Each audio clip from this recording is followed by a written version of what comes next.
అందరికీ నమస్కారం. జగన్మోహన్ రెడ్డి గారు ఎక్స్-సీఎం జగన్మోహన్ రెడ్డి గారు ప్రెస్ మీట్ ముందు మాట్లాడుతూ మెడికల్ కాలేజీలకు వచ్చిన టెండర్లను అధికారంలోకి వచ్చిన వెంటనే తీసేస్తా అన్నట్లు కూడా వ్యాఖ్యానించడం జరిగింది. అంతేకాదు అక్రమంగా ఏమన్నా చేస్తే అందరినీ జైల్లో పెడతా అన్నట్లు కూడా వ్యాఖ్యానించారు. సో వీటిని ఎలా చూడొచ్చు ఒకసారి డిస్కస్ చేసే ప్రయత్నం చేద్దాం. ప్రస్తుతం స్టూడియోలో జర్నలిస్ట్ జగదేవ్ గారు ఉన్నారు, వెల్కమ్ చెప్దాం. Hello sir. Hi Zakir. Yes sir, అన్నిటికంటే ఫస్ట్ జగన్మోహన్ రెడ్డి గారు నెక్స్ట్ అధికారంలోకి వస్తారట, ఏం చెప్తారు? అధికారంలోకి వస్తారో లేదో పక్కన పెడితే మాట్లాడే తీరు రావట్లేదేమో నా అభిప్రాయం. మేబీ ఆ స్క్రిప్ట్ ఎవరు ఇస్తున్నారో తెలియదు, లేదంటే అలా మాట్లాడమని వెనక నుంచి ఎవరు ఎగదోస్తున్నారో తెలియదు. కానీ ఒక ముఖ్యమంత్రిగా అయ్యి, ఇప్పుడు మాజీ ముఖ్యమంత్రి, ప్రతిపక్ష నేత కూడా కాదు, కేవలం పులివెందుల ఎమ్మెల్యేగా ఉన్నారు ఆయన. సో అలా మాట్లాడడం అనేది సబబు కాదు, అంటే విచక్షణ కోల్పోవడం లాంటిది. ఇప్పుడు మొన్నటికి మొన్న ఏమన్నారు, పరకామని పెద్ద నేరమే కాదని అంటాడు ఆయన. తర్వాత నెయ్యి కల్తీ జరిగిందని కూడా దాన్ని కప్పిపుచ్చే ప్రయత్నంలో భాగంగా ఆవులు సరిగ్గా పౌష్టికాహారం తీసుకోకపోవడం వల్ల ఎలాంటి నెయ్యి వస్తుందని అంటాడు ఆయన. తర్వాత ఎవరో ఒక ముగ్గురు కుర్రాలు గంజాయి తిని రోడ్డు మీద నానా హంగామా చేసి వాళ్ళని పోలీసులు పట్టుకొని చితగ్గొడితే వాళ్ళు ఎందుకు అలా కొడుతున్నారు, వాళ్ళు నా వాళ్ళు నా జాతి వాళ్ళు అన్నట్టుగా మాట్లాడుతున్నాడు ఆయన. సో ఎక్కడ నేరం జరిగినా ఎక్కడికి జరిగినా అన్ని తన మీద తనకు సపోర్టివ్గా తీసుకునే ప్రయత్నం చేస్తున్నా. అంటే నేరాలని, దొంగతనాల్ని, దారుణాలని చేసే వాళ్ళని నీ కార్యకర్తలుగా మార్చుకునే ప్రయత్నం చేస్తున్నారో ఏంటో నాకు అర్థం కావట్లేదు. ఇది నేననేది కాదు, స్వయాన చాలా మంది విశ్లేషకులు చెప్పారు. రీసెంట్గా ఒక ఇంటర్వ్యూ చూశాను. తెలంగాణ మాజీ మంత్రి డొక్కా మాణిక్యవర ప్రసాద్ గారు ఉండేవారు, కాంగ్రెస్ రాజశేఖర రెడ్డి గారు హయాంలో కూడా మంత్రిగా చేసిన సందర్భాలు ఉన్నాయి ఆయన. అటువంటి వ్యక్తే జర్నలిస్టు సోదరులు అడిగారు, సార్ జగన్మోహన్ రెడ్డి గారు చెప్పండి ఒక మాటలో అని. అంటే ఆయన గురించి ఏం చెప్తాం, ఆయన చాలా తెలివైన వాడు, ఎవరు ఎక్కడ ఎంత నేరం చేసినా ఆ నేరం ఆయన మీదే వేసుకుంటాడు, చాలా అని ఎటకారంగా మాట్లాడాడు ఆయన. అలాగే పిన్నెల్లి గారు వెళ్ళి ఈవీఎం పగలగొట్టినప్పుడు కూడా ఏమన్నాడు ఆయన పరామర్శకు జైలుకి వెళ్ళినప్పుడు, అవును అక్కడ టీడీపీ రిగ్గింగ్ చేస్తుంది కాబట్టి ఆ కోపంతో వెళ్ళి పగలగొట్టాడు. ఆయన ఒప్పుకోలే. నేరం చేసిన వాడు ఏమన్నాడు, లోపలికి పాము దూరింది, ప్రజలను కాపాడడానికి పగలగొట్టా అని చెప్పాడు. ఈయన వెళ్ళి లేదు కోపం వచ్చి పగలగొట్టాడంటే ఆయన తరపు ఈ నేరం ఒప్పుకున్నట్టేగా. సో ఇట్లా మాట్లాడుతుండి అసలు నిజంగా ఈయన ముఖ్యమంత్రి ఎలా అయిపోయారు 19లో అని నాకు ఇప్పటికీ ఆశ్చర్యంగా అనిపిస్తుంది. ఇప్పుడు కూడా ఏమంటున్నాడు ఆయన, పబ్లిక్, ప్రైవేటు, పీపుల్, ఈ మూడు కలిపి పీపీపీ విధానంలో ప్రతిదీ ఇంప్లిమెంట్ చేయండి, త్వరగా చేయండి. ఏదైతే మెడికల్ కాలేజ్ ఉన్నాయో వాటన్నిటికీ కూడా కూటమి ప్రభుత్వం ఆయనలాగా పిచ్చి పిచ్చిగా ఆలోచించట్లే, కొనసాగిస్తూ దానికి త్వరితగతిన అయ్యేలాగా చూస్తున్నారు. మీకేంటి నొప్పి అంటే వాళ్ళ పేరు వచ్చేస్తుందనా, లేకపోతే ఇంకేంటి? దానికి తోడు ఈ కోటి సంతకాల సేకరణకు సంబంధించి ఆ విధానాన్ని వ్యతిరేకిస్తూ కోటి సంతకాలు సేకరించాం. నిజం కోటి మంది ఎక్కడ సంతకం పెట్టుంటారండి, పెట్టిందే మళ్ళీ పెట్టారా లేకపోతే ఏంటి? ఈయన ఎక్కడ పార్టిసిపేట్ చేశాడు ఈయన? ఆ స్థానికంగా ఒకరిద్దరు నాయకులు తప్ప ఎవరు పార్టిసిపేట్ చేశారు, ఎవరు ఎక్కడ ర్యాలీలు చేశారు? సో దాని మీద ఇప్పుడు గవర్నర్గా కలుస్తాం, అది వ్యతిరేకిస్తున్నాం అని చెప్పారు. ఏమండి, మీ హయాంలో హైకోర్టు ముట్టికాయలు వేస్తేనే మీరు పెడచెవిని పెట్టారు, పట్టించుకోలేదు కదా. మీరు సంతకాలు తీసుకెళ్ళి గవర్నర్కి ఇస్తే గవర్నర్ ఏం చేస్తారండి? ఎలా మారిపోద్దాం అంటే ఏదో రాజకీయ పరంగా ఏదో దురుద్దేశంతోనే పబ్లిక్లో జనాల్లో పేరు ఇప్పటికీ నానుతూ ఉండాలనే తపనతో చేస్తున్న పనులే తప్ప వేరే కాదు. పోని రాజకీయ మనుగడ అవసరం కాబట్టి ఏదో ఒక పరంగా రాజకీయంగా వార్తల్లో నిలబడాలి, చేస్తారు, కామన్, తప్పదు. అయితే దానికి నేను మళ్ళీ మా ప్రభుత్వం వచ్చిన తర్వాత ఇప్పుడు ఈ పీపీపీ విధానంకి ఎవరైతే టెండర్ పిలుస్తారో వాళ్ళందరినీ టెండర్లు క్యాన్సిల్ చేస్తాం, రివర్స్ టెండరింగ్ పిలుస్తాం, ఎవరెవరైతే చేశారో వాళ్ళని ఓచకోత కోస్తాం, లేదంటే ఖండాంతరాలు దాటిన వాడిని విడిచిపెట్టం. ఏంటి అసలు? అంటే కార్యకర్తలకి ధైర్యం నూరిపోయడానికి చెప్పొచ్చు ఈ మాటలు, కానీ ఎంత దారుణంగానా?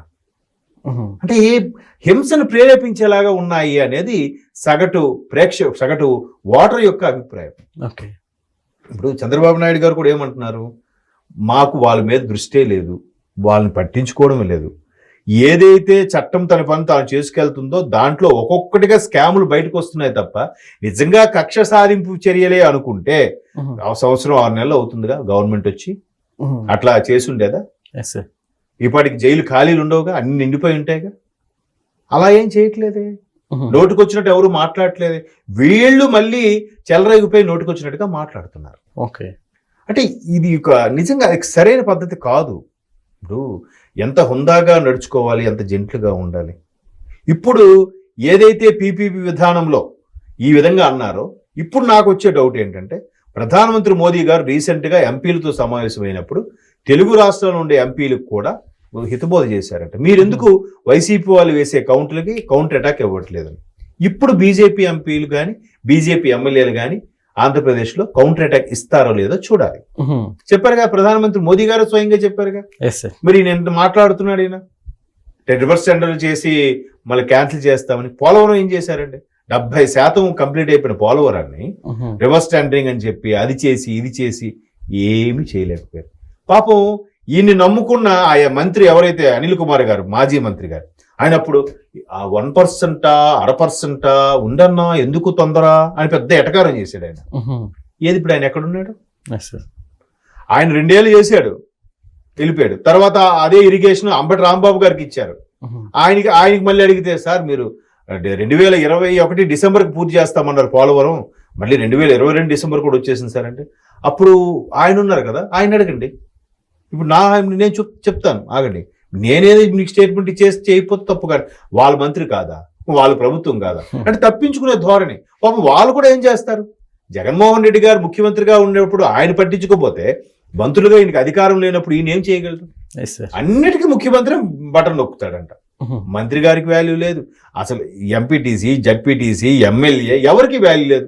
మంత్రికే లేనప్పుడు వీళ్ళందరికీ ఎందుకు వాల్యూ ఉంటుంది? అంత పెద్ద బాస్ జగన్మోహన్ రెడ్డి గారికి. ఇసుక, మద్యం ఏవి కూడా, డిస్టిలరీస్, సొన్నపురాయి బట్టీలు ఏవి కూడా. మరి సామాన్యుడు, మిగతా ప్రజాప్రతినిధులు ఎలా బతకాలి? నెక్స్ట్ ఎలక్షన్స్ కి వాళ్ళు పోటీ చేయాలి, కంటెస్ట్ చేయాలంటే ఎంతో కొంత 4 రాళ్ళు వెనక వేసుకుపోతే ఎలా? ఇది ఎక్కడ లెక్క? నా ఫోటో పెడితే చాలు, అక్కడ కుక్క పెట్టినా గెలిచేస్తుంది. ఎలా గెలుస్తుంది? సో అదే ఇప్పుడు కూడా ఆయన ఇంకా నెక్స్ట్ మనం వచ్చేస్తాను అనే ఫీలింగ్ లో ఉన్నాడు ఆయన. ఎలా? ఇప్పుడు ఏదైతే సూపర్ 6 ఉందో అన్ని ఇచ్చేసింది గవర్నమెంట్ కదా. డిఎస్సి, కానిస్టేబుల్ కూడా తీసింది రీసెంట్ గా. నిన్న ఉప ముఖ్యమంత్రి పవన్ కళ్యాణ్ గారు కూడా అదే అన్నారు. ఆయన ఏంటి ఒక మాజీ ముఖ్యమంత్రి అలా ఉండి కూడా ఇప్పటికీ నేను వస్తే వాళ్ళని ఎక్కడ వదలను, వాళ్ళని అంతు చూస్తా అని వార్నింగ్ ఇవ్వడం ఏంటి? అసలు ఆ విడ్డూరంగా ఉంది. ఆయన ఎలా మాట్లాడతాడు అలా? ఇంకా అలా మాట్లాడుతున్నా చప్పట్లు కొట్టి ఆ మహా వాళ్ళు ఏమనాలి, గొర్రెలు అనాలా, మనుషులు అనాలా, ఏమనాలి, వాళ్ళందరూ ఏంటి అసలు అని ఇలా మాట్లాడుతున్నాడు ఆయన పవన్ కళ్యాణ్ గారు. అసలు ఏంటి? అసలు ఎవరు పట్టించుకోరా? ఆయన మీరేం భయపడద్దు, ఆయన ఏం చేసేది ఏం లేదు, ఆయన అంత పవర్ఫుల్గా ఉన్నప్పుడు నన్ను కూడా ఏం చేయలేకపోయాడు, మనల్ని ఎవరు ఆపేది అని అన్నాను. మహా అయితే నా సినిమాల్ని రిలీజ్ చేయకుండా లేదంటే తక్కువ టికెట్లు చేయగలిగారు తప్ప నా మీద ఎటువంటి ఎలిగేషన్స్ తీసుకురాలేకపోయారు. ఏమి తీసుకురాలేకపోయారు కాబట్టి, చేత కాలేదు కాబట్టి ఆయనకి 3 పెళ్ళిళ్ళు అయ్యే, 4 పెళ్ళిళ్ళు అయ్యే అని చెప్పి వేరే అంటే మీ దగ్గర లోపాలు లేనప్పుడు ఏం చేయాలి? మీ పర్సనల్లోకి వెళ్ళిపోవాలి. ఇంకా మీ ఆవిడ ఎలాగా, మీ పిల్లలలాగా, మీ అమ్మాయిలాగా అంటే నీకు ఎంచడానికి ఏమి లేవు అనమాట లోపాలు, అంతే కదా. బట్ వీళ్ళెవ్వరూ ఆయన గురించి కానీ, ఆయన భార్య గురించి, ఆయన బిడ్డల గురించి తప్పుగా ఎక్కడ మాట్లాడలేదు. అది వీళ్ళ సంస్కారం. సో ఆయన ఇంకా అదే ధోరణి, అంటే అలా మాట్లాడితేనే ఉన్న కొద్దిమంది కార్యకర్తలు కూడా వెంట ఉంటారనో ఏంటో. మరి నిన్న కడప నుంచి వెళ్ళిపోయారుగా ఆయన, ఎవరు శ్రీనివాస్ రెడ్డి ఎవరు బీటెక్ రవి సమక్షంలోకి చేరారుగా. జగన్మోహన్ రెడ్డి గారికి అత్యంత ఆప్తుడంట. మరి అటువంటి కీలకమైన వ్యక్తులు వెళ్ళిపోతున్నారు కదా. ఏం మాట్లాడుతాం చెప్పండి? ఇంకా ఏ హోప్తో ఈయన మాట్లాడతాడు 2029లో గవర్నమెంట్ వస్తుందని.